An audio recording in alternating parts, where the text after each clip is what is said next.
Well, good evening, everybody, and welcome to this very special Zoom live event. Uh, my name is Alastair. This is Alex. Hello. And in today's Zoom event, we are very pleased to welcome Efrat Perri, who is the Director of Public Diplomacy at the Israeli Embassy in the UK. Of course, we are holding this Zoom event in light of the events in the Middle East. Israel is at war with the Iranian regime. The Middle East, of course, the war has expanded regionally. The Ayatollah Khamenei is now dead. The Iranian people have hope or looking to hope for the future. There's a lot to consider, a lot to pray about. And today we will be hearing from Efrat, who will be sharing the Israeli perspective and some insights into the current situation facing Israel in the Middle East. So we're very pleased to welcome so many friends of CUFI. And if you have heard about this Zoom event and you're not familiar with CUFI, we are Christians United for Israel. We are a Christian organization which stands with Israel and the Jewish people. And if you would like to stay connected with more events like this and more about our work, our campaigns, then please go to www.cufi.org.uk/subscribe. And we're very pleased to keep you informed. Well, there is such a lot happening, isn't there, Alex? We're, of course, familiar with what is happening in the news, and it's happening very rapidly. And I'm sure we are all here today because we are concerned about Israel's safety and security. And we will be hearing about why this is such a pivotal moment. This hasn't just happened in recent days. This has been building up. The threat from the Iranian regime is something that we here at CUFI have been trying to highlight now for several years, looking at the threat not just to the state of Israel, but to the West and including to Britain. And we might be picking up on some of that as well. But without further ado, before we introduce Efrat, thank you to all of those who have submitted questions in advance of today's Zoom call. We will try to get to those, or as many of those as possible. We apologize if we can't cover all of them. But please, if you do have a question, please post it in the comment section. We will be having question and answers after Efrat has spoken. Yes, please type them. All of the audio mics are off, so any questions do have to be typed. Efrat, thank you so much for taking time this evening to join us. Thank you for what you're about to share. We want to just give you the space now to be able to take it from here and to share what is the latest in Israel and what is currently facing Israel. Thank you, Alastair and Alex, for inviting me, and for CUFI for all your work and support throughout the years. Thank you so much, and for all of you that chose to spend this evening with us. We are currently day 5 on this joint military operation, which is a result of a very close collaboration and that started months ago. But as you see before you, a very close military and political collaboration between the US and Israel that is still going on. As we speak, there are planes attacking military targets in Iran. And throughout the day and throughout the night and the days and nights, Israel has been bombarded. There are alarms throughout the day throughout Israel. And of course, as you all know, not only Israel, but also Gulf countries and Jordan and even Cyprus. And there was a missile to Greece that was shot by Turkey. I might touch upon that a bit later. I know there's a lot of chatter about the goals of this operation, of them being not clear. I honestly, I don't understand. For us, it's very, very clear. The Iranian regime has, for its existence, has been an existential threat to the state of Israel.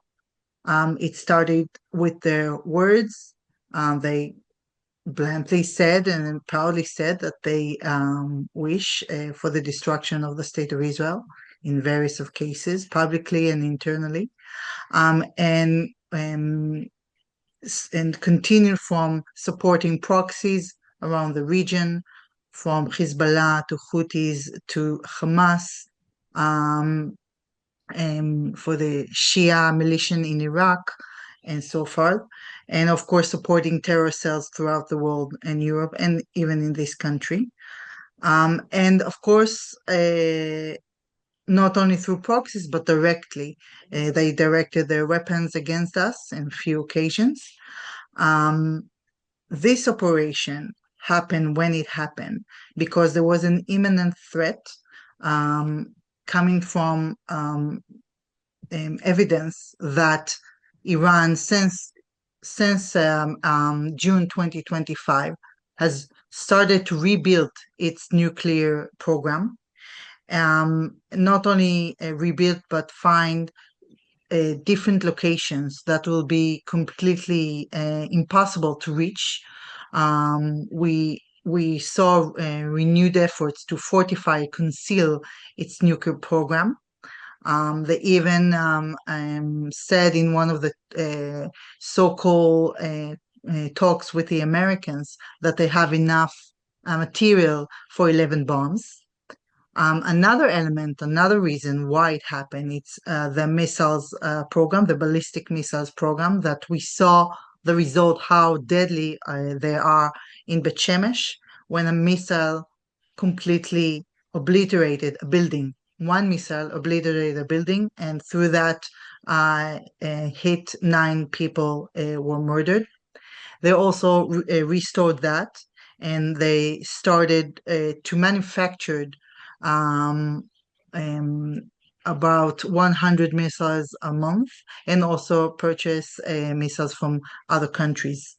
And another element is that it was shown by evidence that they send a significant amount of money to the proxies. Hezbollah has received in the last year only $1.2 million from Iran, and also to Hamas. They couldn't send it directly to Hamas because of the situation there, so they found other ways to third countries in North Africa to, if it's not through money, but then through weapons. All those reasons created a situation when it was clear that if it's not going to happen right now, Iran will find a way to secure its nuclear program and ballistic missiles program, and actually and enter its immunity. What is called immunity means that it will be impossible, even for the strongest army in the world, to obliterate its program. This is why it was clear that it has to happen, and it has to happen now. With regard to the other, to regime change is a decision that can only be made by the Iranian people. But part of this operation goals is to create the ideal conditions for the Iranian people to make their own mind. The Iranian regime has repressed its own people for, since it started 47 years ago, but lately, for the last few months, we saw murdering of tens of thousands of people, civilian protesters on the streets. And we saw, I think 2 weeks ago, there was another kind of increase in demonstrations. So it's clear They lost their legitimacy in the eyes of their own people. And I don't know if you saw, but there were some very moving and spontaneous expressions of joy on the streets of London between the Iranian community and the Jewish community. That was very moving to see. And it's clear to Israelis, to the Israeli government, and to the Israelis everywhere that the Iranian people are not our enemy. And I think it's clear to the Iranian people that the Israelis are not, and Israel is not the enemy. As I said, we currently have 11 dead, more than 90 people that needed serious medical attention, and around 500 that needed medical attention of a lighter kind and or needed to be evacuated from their homes. But it's still happening. It's very dynamic. The attacks are still happening in Iran, in various of military targets. And I think it's very clear also, that's another difference, by the way, between how we fight and how Iran fights, that we are focusing on military targets. This is something that we did in 2025, and it was very clear from the results, and it's clear from the results this time. Unlike Iran that aims at civilian targets. In Israel, it's very clear. Bet Shemesh, it's a small town on the outskirts of Jerusalem, has nothing to do with any military base or government facilities. They're just people living their lives, and they were murdered because of that. But you saw that also in the attack on the Gulf countries, on Bahrain, UAE, Qatar, Saudi, Oman, even Jordan. They aimed at not only the military bases, the Western military bases as they claimed, but they aimed at airports, they aimed at hotels, they aimed at resident facilities, because they understand that is the soft spot of those countries. They want to hurt these countries' economy and their reputation as a safe place. And the Gulf countries, they see that. It's very important to understand that we feel that it's not only us this time.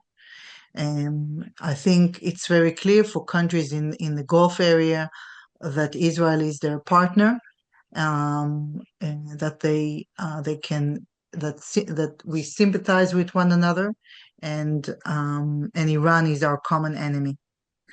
I thought about touching a few more points. Another thing that Iran made it, let's say, publicly how big a threat it can be, not only for Israel and not only for the region, but for the world. The attack on Cyprus and the a missile now that was shot towards Greece was intentional to make Europe see and understand that they can be under threat as well. And it's an opportunity for everyone to see Iran as it really is, what it really is. Another element is Iran also targeted energy supply facilities. That is also intentional to create a pressure on Europe and China to pressure the US to stop the operation. And I want to also put an emphasis a little bit about Lebanon. There is a Hezbollah, let's say, nobody was surprised that Hezbollah joined, and as they did, and with the reaction of the Lebanese government, we see what they say, and we are pleased with that. But at the same time, it's important for us to see what they do, to see those actions, because the the first fire came from Hezbollah came from a facility that Israel already notified Lebanon a few months ago. And the Lebanese army did nothing. So I hope now it's an opportunity for them to change how they worked before, and to understand that Hezbollah is their enemy before anybody else. I think I'm gonna stop here. Um, uh, Alex and Alistair, if you want to ask questions. Yeah, that's Um, fine. Yeah, thanks for that update. Thank Very you. interesting. I actually have a question myself, actually, because myself and Alastair were talking about this earlier on off camera about Lebanon and Hezbollah, and we were wondering what the response was from the Lebanese government, because they have been cracking down on Hezbollah, obviously. Is there a sense that they are much more willing now to work with Israel against Hezbollah, or is it the fact that Israel is still on its own in terms of dealing with Hezbollah? I think, well, first of all, Hezbollah is much weaker than before. And I think it allowed Lebanon to get a bit more confidence in their actions, and the fact that they understand that the attacks on their land is not against them but against Hezbollah, and they understand how much damage Hezbollah has done to Lebanon, to the Lebanese government, to the Lebanese people, and they are not. Um, I don't know if you heard it through the tone of the response for the shooting from our side to Lebanon. They understand. There's an understanding that it's against Hezbollah, and therefore it's against their enemy as well. We've seen small changes in their behavior. For example, I think they are more meticulous in looking for weapons through the streets, through the roads of Lebanon. It will take longer for us to really trust the Lebanese government to do something against Hezbollah. But again, we don't need Lebanon to deal with Hezbollah. Of course, in the long run, it's their issue as well. Yeah. But for now, for every attack that Hezbollah will do on Israel, they know we will retaliate. Yeah. And just so viewers know, I mean, I'm assuming most people know who Hezbollah is, but they are a terrorist group that is not only aligned with Iran, they are completely funded and controlled by Iran. Hassan Nasrallah, the late leader of Hezbollah, he said, sorry. Yeah, he said everything that Hezbollah eats, drinks, every rocket they fire comes from the Islamic regime. So Hezbollah is basically Iran on Israel's northern border. It was their first, I guess it still is their first proxy, the most successful one, I would say. Hezbollah was considered our number one threat before October 7th. And even after October 7th, as we all know what happened, there was an imminent need from ours to eradicate the threat. Hezbollah is still there, but without Hassan Nasrallah, without a certain type of weapons that they had before, they are significantly less of a threat, but they're still a threat, and they're still significantly a threat to Lebanon.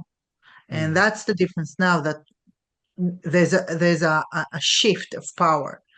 Khamenei's death is a watershed moment, not necessarily for Iran, because unfortunately the Iranian regime is bigger than one person, even if he's the supreme leader. It's bigger than the 20 people or 10 people that is the main leadership. It is an organization that is deep inside the Iranian government system, the military, and society. So it's not something that can be eradicated in a few days or even a few weeks. However, the implications of that to the axis, what we call Hezbollah, Houthis, Hamas, that is significant, and this is why for Lebanon now it's an opportunity.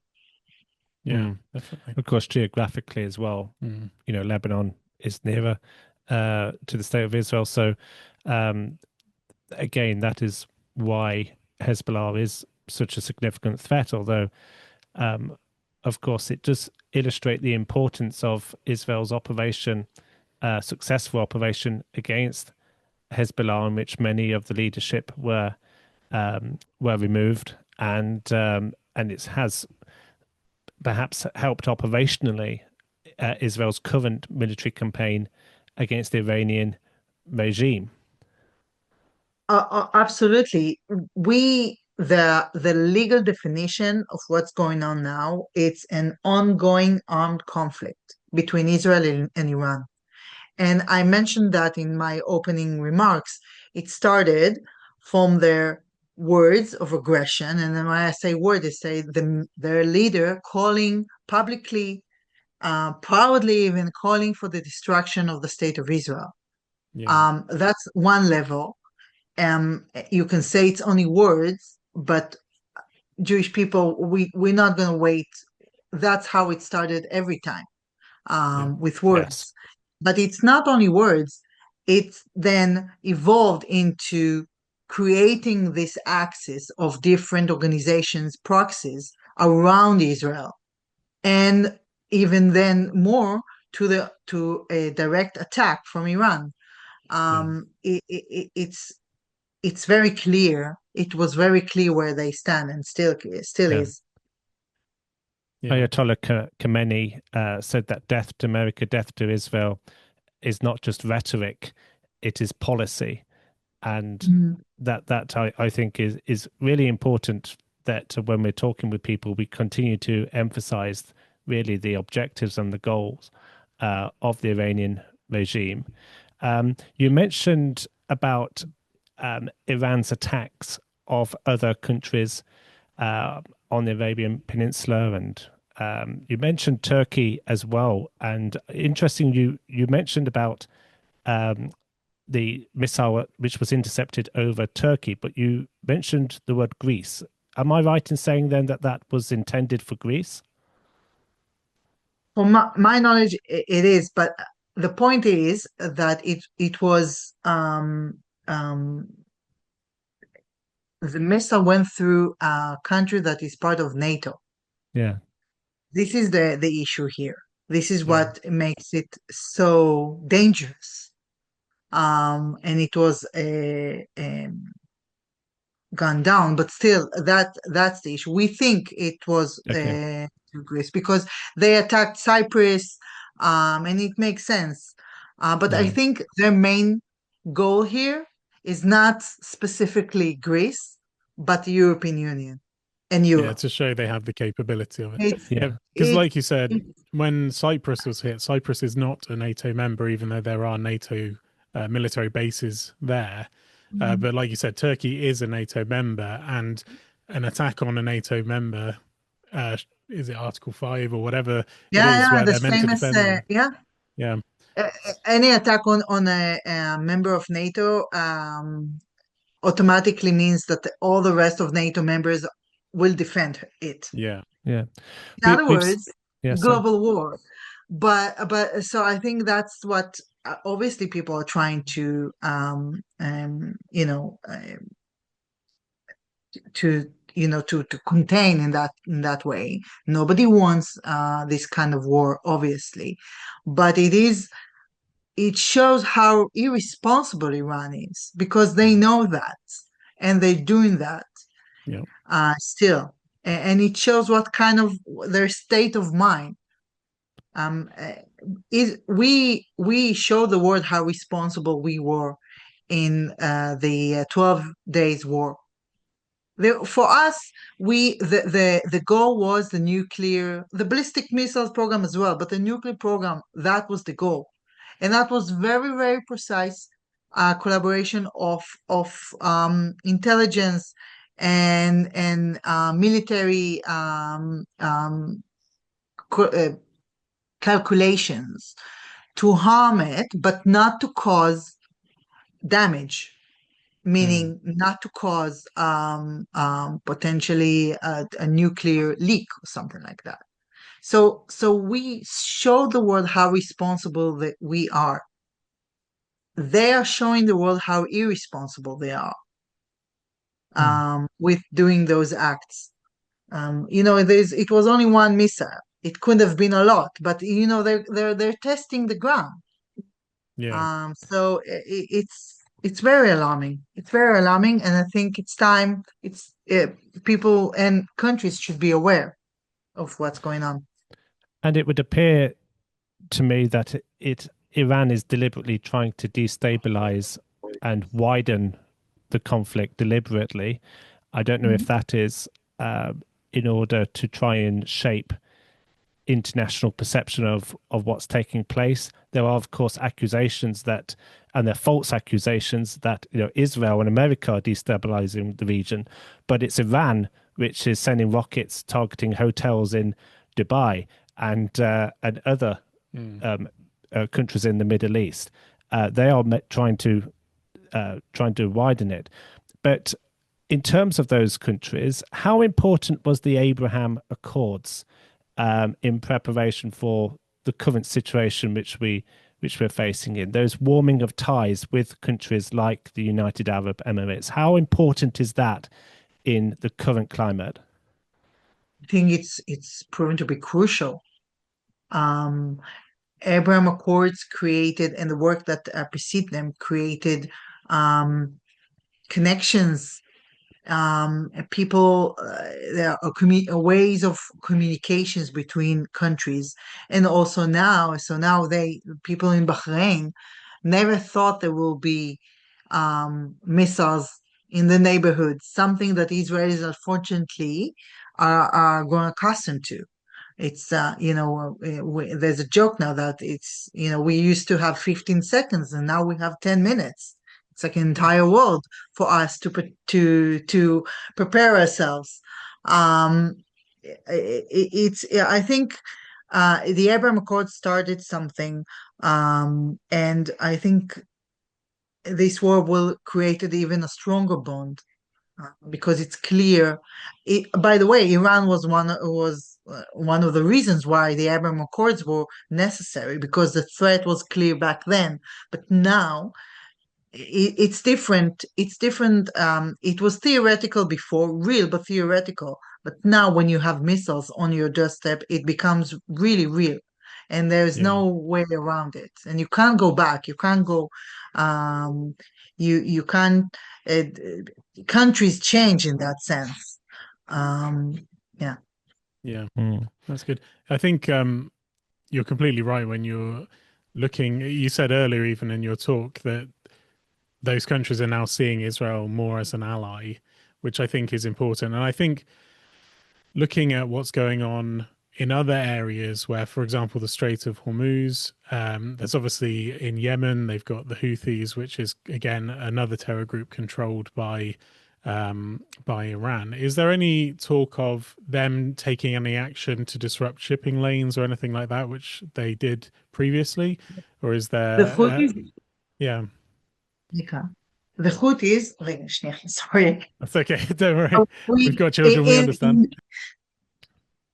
In the calculation, it was clear that the proxies will join. And actually, the Houthis are, I would say, a bit of a surprise. I think they will. They wouldn't have any other choice because, again, they are controlled and they are funded by Iran.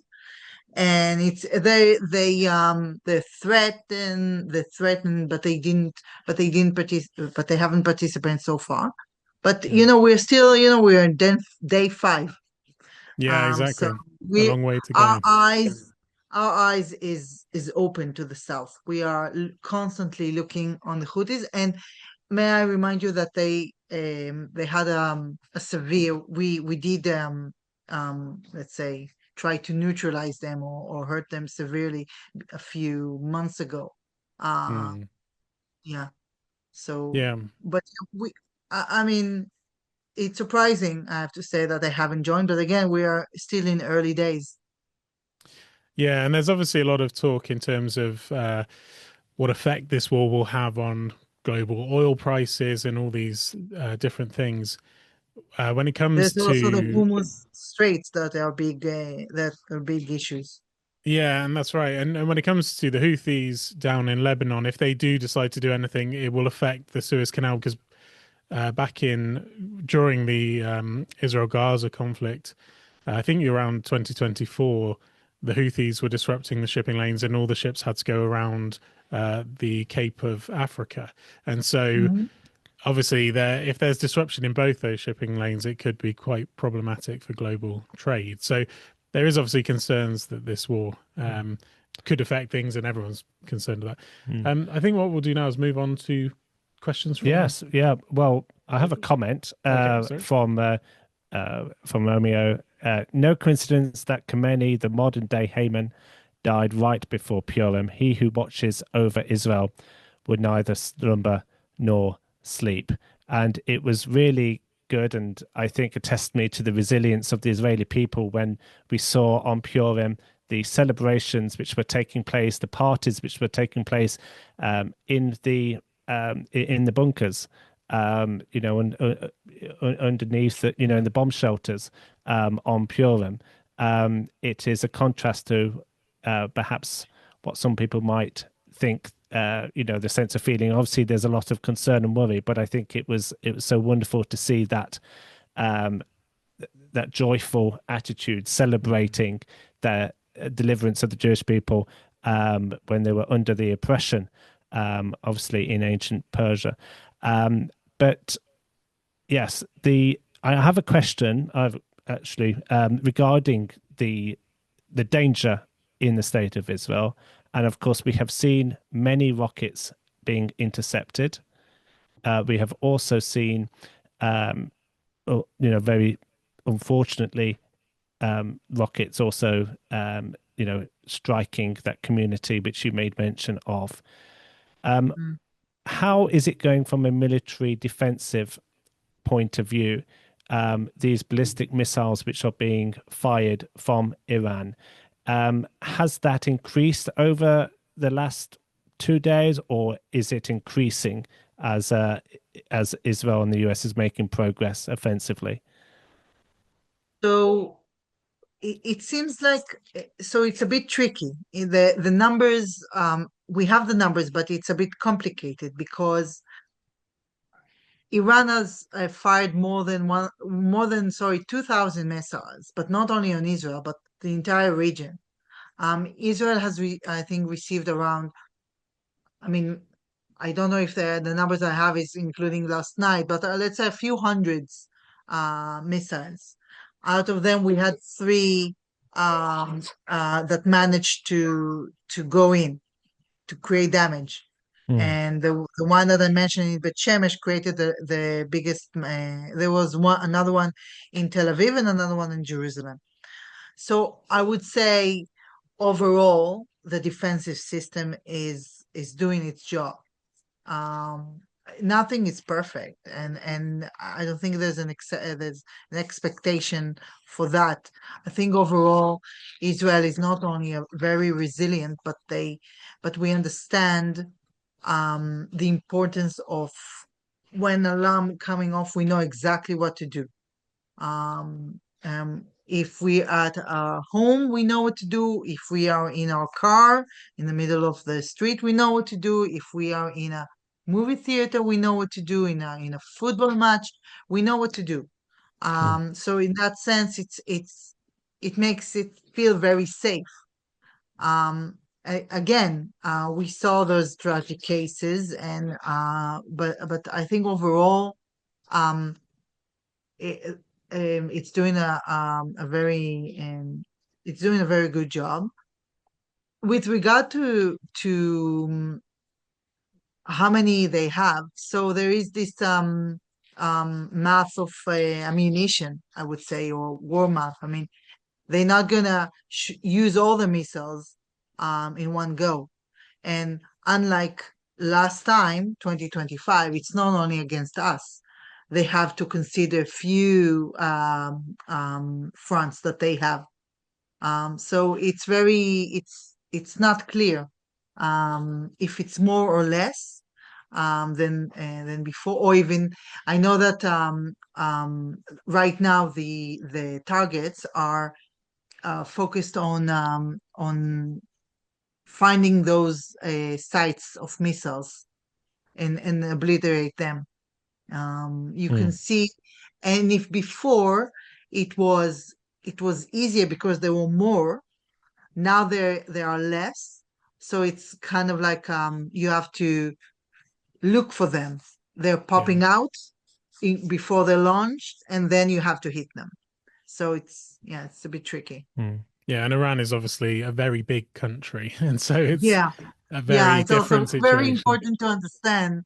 It's a huge country and 90 million population. So yeah, definitely. This is definitely a David versus Goliath situation, and as we see from Iran's military, one of the main things Iran has actually developed is their missile systems, and they're one of the few countries in the world who have developed hypersonic missiles, for example.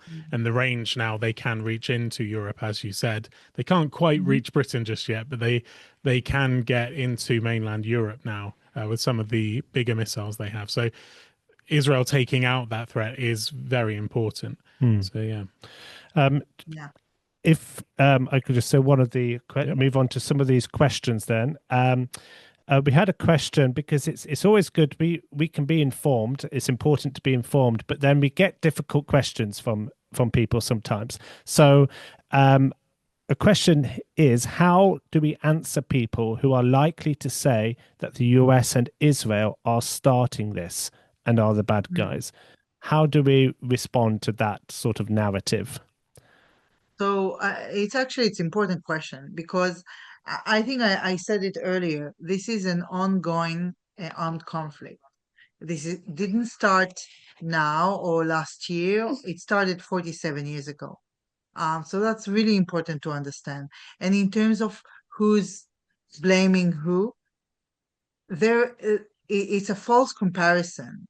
Iran has been destabilizing the area, the region, since its existence. It has its own very clear ideology and agenda, and also a way they work. It's not only words. It's not only theory. It's actual something that happened in reality. That is happening in reality. And they are not hiding it. They just need to listen. Now, there's another criticism against Israel, said that we're pretty much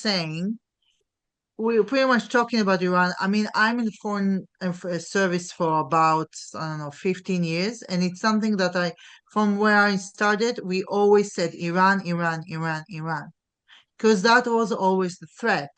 Now, throughout those years, many things happen and changes throughout the world, in Israel, outside of Israel, created, more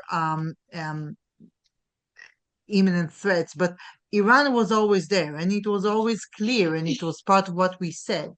The connection of it to the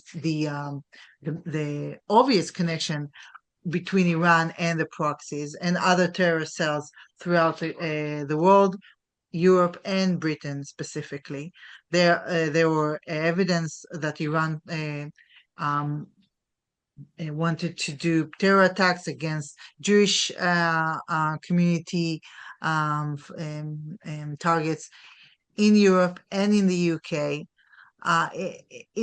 For anybody, and by the way, that was one of our main criticism against the deal that was made with Iran, is that it completely ignored that aspect of the threat. It only touched upon the nuclear program, but it didn't take into consideration the fact that it is Iran is not. They are a rational actor, but they are led by a murderous ideology, and that's Yeah. something that cannot be ignored. Yeah, definitely. And it was in 2015 when that nuclear deal was made under President Obama, and it actually enabled a lot of funding to be able to be transferred to Hezbollah, the Houthis, Palestinian Islamic Jihad in Gaza, and so forth. And it was also uh, around that time when Khomeini actually said that Israel would not be around in 25 years because Iran will have wiped it off the face of the earth. So Khomeini for a long time has been saying that he wants to destroy Israel. And we know from their ambitions that if they could attain a nuclear weapon, they have said they would use it against Israel, because that is, they have a, you know, religious ideology which puts them to wanting to wipe out the Jewish state. And So also, yeah, it's we very, can't deal with yeah. them rationally, can we? No, but it's also important to understand that for us, it's not a theoretical threat. It Mm, is not something, it's a matter of life and death. And it became very clear to all of us. It wasn't clear before, but it became very clear to all of us after October 7th. That was planned, funded, and orchestrated by Iran. yeah, Even if Hamas started without their go-ahead, they got their blessing afterwards. And again, the planning, the funding, the inspiration came from Iran. That's something that we cannot ignore, and that's also another element why it has become an existential threat. Or yeah, I would say it has always been an existential threat, but it became an imminent one, and we understood that we need to act now. yeah, absolutely. Alex, you might just want to check the Q&A section on yours. Okay. Meanwhile, I do have a question as well submitted prior to the call. It's regarding the United Kingdom. President Trump has clearly expressed his disappointment with the British government's degree of cooperation and support with reference to Iran. Does Israel share President Trump's disappointment with the British government? Um, I have to say the expectations were very low if we regarding the response for 2025 operation. Yes, there is a disappointment. Even if there's a we disagree on politics and or maybe on tactics, but there's an expectation of understanding of the threat, because there is an understanding of the threat. So so yeah, it's very disappointing. Um, I know that has been a change, a bit late, but there has been a change, and again, um, Britain was attacked by Iran. Cyprus, the missiles were against British bases in Cyprus. It's a message as well. But yeah, we see this as part of we see the UK as an ally for us, not only the political level, but also in the, I would say, we share values, and we share our way of life, and the what is right and what is wrong, and yeah, so there is a disappointment. Yeah, definitely. I think that a very important point you made there regarding the shared values, because it isn't just operational.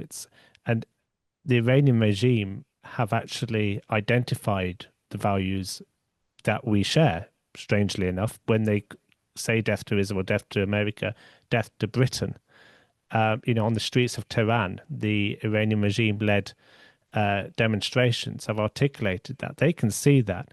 And I mean, speaking on behalf of CUFI, we certainly do hope that the UK government will step up and fulfill a role, whatever that might be, to stand shoulder to shoulder with the state of Israel and our ally, the United States, in these objectives. Yep. I don't know if you have a question on. Well, I've got something to add about the UK. There are some questions, things, but something to add about the UK as well is it's not just the threat that Iran has in terms of a military threat to us. They are very influential here in the UK. They run things. There's organizations that are linked with Iran, such as the Islamic Human Rights Commission, the Islamic Center. I can't remember which center exactly. There's a few of them. They run the Al-Quds March, for example. The IRGC is still allowed to operate here in the UK. The IRGC is the terror group run by Iran's regime, which coordinates attacks through Hezbollah and so forth. They're allowed to operate freely in the UK. So is there anything in terms of your concerns about how Iran operates in the UK, or what can be done, what good steps would be to actually stop that threat? Look, I think first of all, I want to be clear that there is a direct connection with the British government, and they know exactly where we stand and what we expect from them in regards to Iran. There have been numerous of cases of Iran trying to attack Jewish community and also Iranian community targets in the UK. I think the UK government and other the authorities understand the threat. There are different ways to maintain diplomatic and economic sanctions, but right now we're in a different situation, and I have to say it's very hard for me to think of what do we want from the British government except this support and in its operation, because it's not, we don't know what's going to happen again with the regime and what's going to happen with it. Is it completely going to collapse? Is it going to remain? Is it going to find other people that will lead it in a more moderate way? By the way, our assessment is not the case, that the people, the new government, or the new, not government, the new regime leaders will be more of the same. But again, it's this is where we stand now with the UK. All the talk before, I think it's right now it's not so relevant. But again, it's early days, and we'll have to see once the war ends, the operation ends. We'll see where everybody stands, and I guess we'll have to do another briefing. Yep. Yes. Can I just add to your point about the IRGC, the Islamic Revolutionary Guard Corps, which you will, if you're watching the news, you will hear them obviously associated with the terror attacks which Iran are perpetrating. And I think, was it the Prime Minister who said that there were around 20 foiled terror attacks in the UK last year? And as that were orchestrated by Iran. By Iran. And as someone has said in one of the questions already submitted, banning the IRGC would be a start. And at CUFI, we agree with that. In fact, we have a campaign calling for the banning of the IRGC here in the UK, and it's at www.cufi.org.uk/IRGC. So yes, any other questions that you have, Alex? Well, there's quite a few. There's one asking about the one that I'm actually interested in is the successful interceptions that we've seen of Iron Beam, because this is the first time that Iron Beam has been used. Do you want to just explain a little bit to viewers what that is and how that's been rolled out by Israel? The laser. What do you the mean? laser. Iron The Beam low tech. You mean the low? That's what you're talking about? Yeah. So when Lebanon attacked with short-range rockets over the border, Israel used the Iron Beam, which was the laser-guided system which shoots lasers and blows the rockets up in midair, which is the first time it's been used, I understand. Yeah, but I mean, what? So what is the question exactly? Sorry, the question is how many successful interceptions have been used so far? Has the laser system achieved so far? I'm not sure I have that I have to say, because Okay. I think it's a new system. I mean, I don't think they share those numbers just yet. Yeah, that's fine. Sorry about the messed up question. Yeah, no, it's fine. Another one, people are asking about the successors to Khomeini and to the other Ayatollahs. Will they be a target as well if they take on the leadership role? I think as long as it's more the same, then yes. I think we made it very clear. We do not accept this threat anymore. So we'll do what we can with what we have, with the time that we have. But yeah, I mean, I think it's already happened. Yeah. Because it's clear for us, they are, as I said, they're more of the same. So they are the same threat, even if they're not the supreme leader. They are the result of they're his legacy in that sense. So they just can, they're just as they pose a threat just as the same. Yeah, definitely.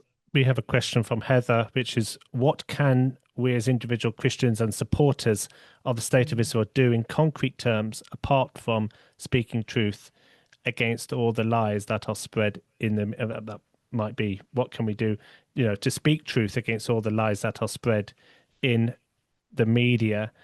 And a similar sort of theme of questions are, what can we do in terms of trying to change the way in which the mainstream media is sort of failing to highlight the brutality of the Iranian regime?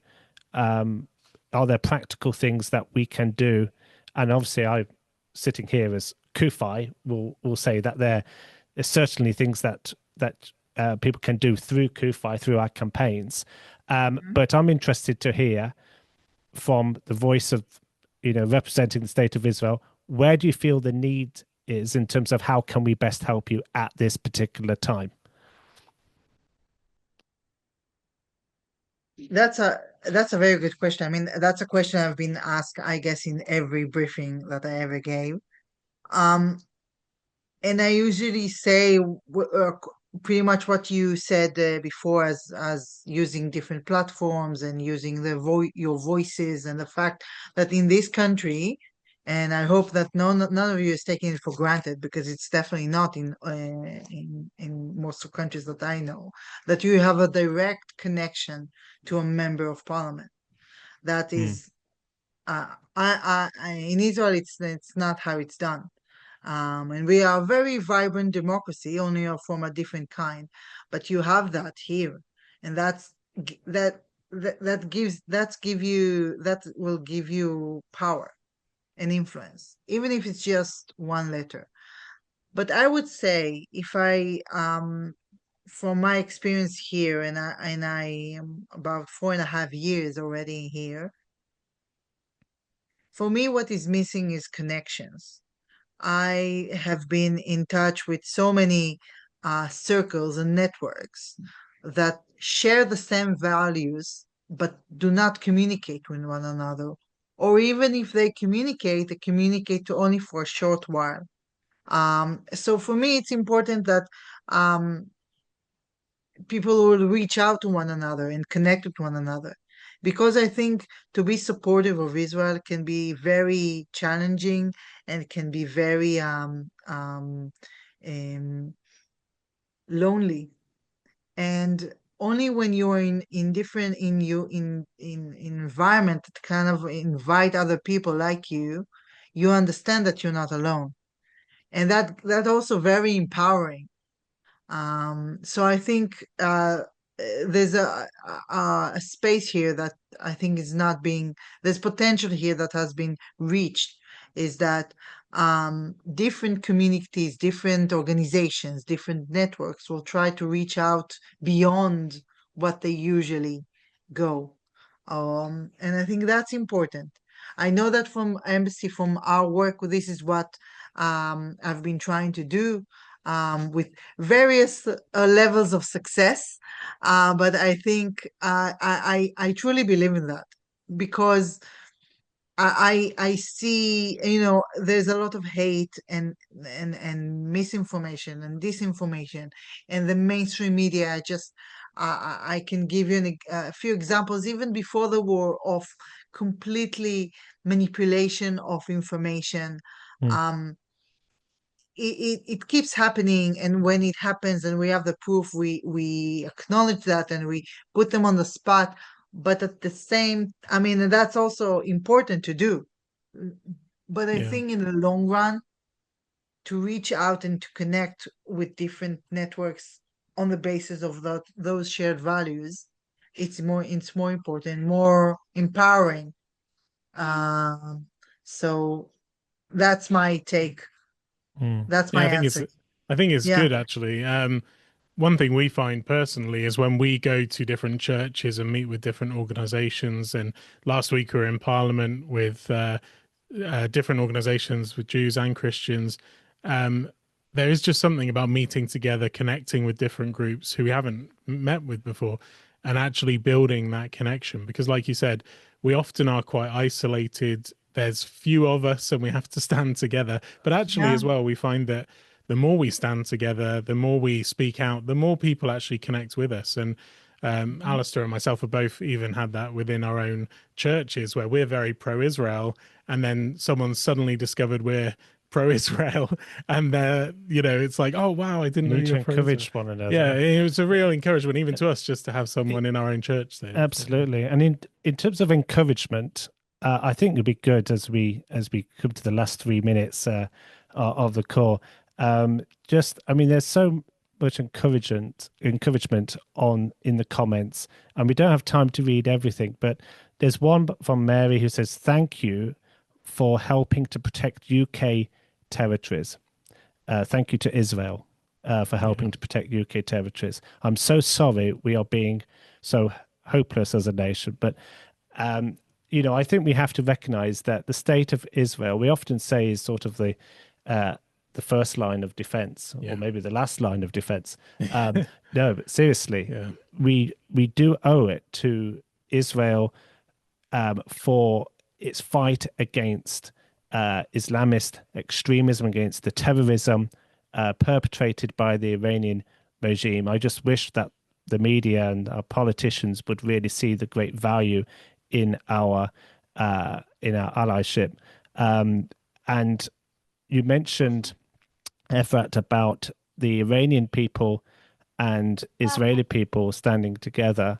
And since you made that comment, there have been a number of people who have said that, yes, there were celebrations of Israelis and Iranians celebrating together in Glasgow, in Manchester, in Leeds, and of course in London as well. Various cities across the UK, people are saying, giving personal account of the fact that this is taking place. The Iranian people and the Israeli, and let's make it absolutely clear that the Iranian regime does not represent the Iranian people on the whole, and the Iranian people are living under an oppression. We of course are aware of the 38,000 is the number, approximately 38,000 Iranian citizens that were brutally murdered in the space of 2 days, which is horrific, absolutely horrific. What do you think is the key thing that unites the Iranian people and the Israeli people, the Jewish people, that we are seeing so vibrant when we look at these gatherings where we see Israel flags and not the Iranian flag, but of course the Free Iranian flag revolution with the flag. lion in the middle. When Yeah. we see that unity, what is it? What's that common denominator, do you think, that makes it possible for these two people groups to stand shoulder to shoulder, to celebrate, to celebrate together, and also to weep together? And there has been weeping together as well. What do you think that is? Um, that's There could be very many reasons for that. Both ancient cultures. There's so much. I mean, there's a Persian Iranian Jewish community in Israel. It's part of our culture, part of our multicultural element and in our society. Um, the Iranian diaspora here, I know, started their support with, with regard to us, with the demonstrations for to release the hostages. That's what really, I think, created this connection, this strong bond, I would say, between the two communities. And I think the fact that we understand, again, for British people, even if there is understanding, and even if there's knowledge and people read and they understand, it's still theoretical. For Israelis and Iranian, it is real. It is real. The Mm, threat is real. Those people are trying to kill them. There are tens of thousands that were murdered. There are even more that have been tortured in their horrendous jails, hanged from, when we say terror, I mean, we need to understand what it means that you can't go on the street and walk peacefully. If you're a woman, then maybe a string of your hair will be out. If you said the wrong thing, you will be punished. And when I mean punished, I mean a bullet to your brain or being taken to jail to being tortured. That kind of terror is something that Western countries don't know, and good that they don't know. That's something to be proud of, but it shouldn't be taken for granted. And although we don't know this kind of terror as Israelis, we understand when people try to kill us. Unfortunately, this is part of our um, Jewish identity in that sense.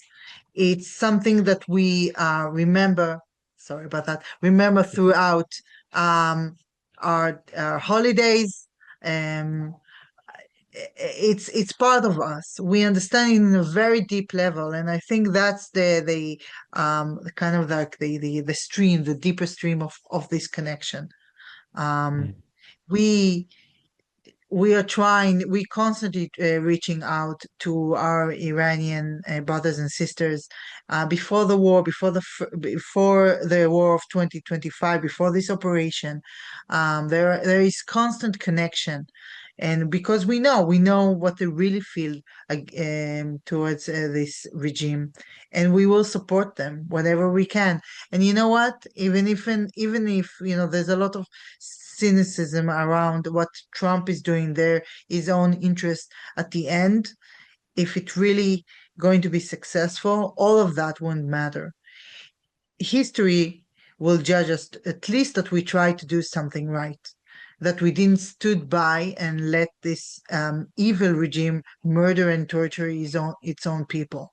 I mean, from my end, I am satisfied only with that. Is that whatever's going to happen, at least we know that we tried to create conditions that the regime is weak enough for elements within Iranian society to stand up. And you know mm, what? Even if at the end, if it's their decision to keep or not to go, not to topple the regime, it is their decision, and they're right. But for us, it's important to know that we heard them when they say help us, and we try to. mm, Yeah. mm. Well, I would applaud that, and we share that sentiment.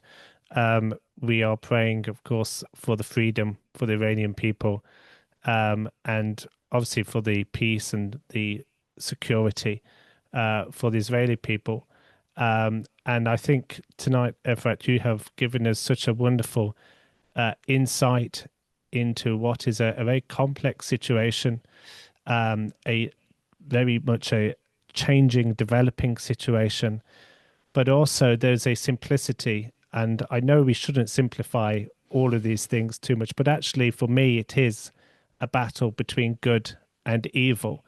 And as you put so well, history will judge us in terms of what stand we took or didn't take, whether or not, like perhaps some UK politicians who are sitting on the fence or distancing themselves, or even worse,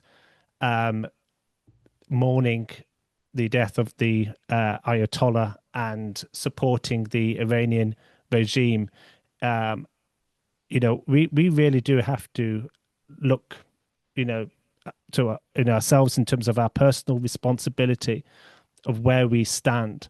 And we need to ensure that we do stand on the right side of history. And I think, Efrat, today you have reminded us exactly why we have to do that, what is at stake, and there is such a lot at stake. Yeah. And you have also opened our eyes to the ongoing situation as well. So I'd like to thank you very much for your time today, Efrat. And just know, and there are comments which people have shared, and we hope you can see them, but we will also send them to you to ensure that you know from all those who are here tonight that we stand with Israel, we stand with you, and we want you to know that you have our support.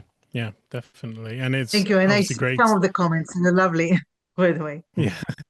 Yeah, it's great to hear as well the Israeli perspective, because obviously on the media we're hearing a lot of different noise, which isn't always helpful. And so to hear your perspective and adding personal things in there it's a unique perspective. So we're very grateful for that. So thank you very much.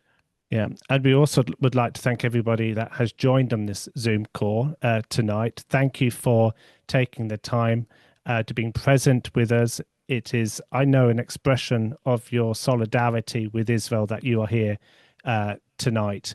And so thank you very much. And we hope to hold, we are holding more of these Zoom lives. So please, as I started at the beginning of this Zoom call, please stay connected with us at www.cufi.org.uk/subscribe so that you can hear about more of these Zoom calls. And as well as we're discussing this tomorrow, aren't we, Alex, on the podcast, also looking at the British response in more detail as well. So do take a look at that. I'm going to, if you don't mind, give the final word to Gus, who's left a comment. Yep. Gus has said, and he's quoting the Bible, "The Lord roars from Zion and utters his voice from Jerusalem, and the heavens and the earth quake, but the Lord is a refuge to his people, a stronghold to the people of Israel." And to that we say, Amen. Amen. We're praying for the peace of Jerusalem. And Efrat, thank you again so very much for joining us tonight. And may you all have a good and peaceful remainder of the evening. Thank you. Thank you. Thank you. Thank you both again for everything. Good night. Good night, everyone. Bye, everyone.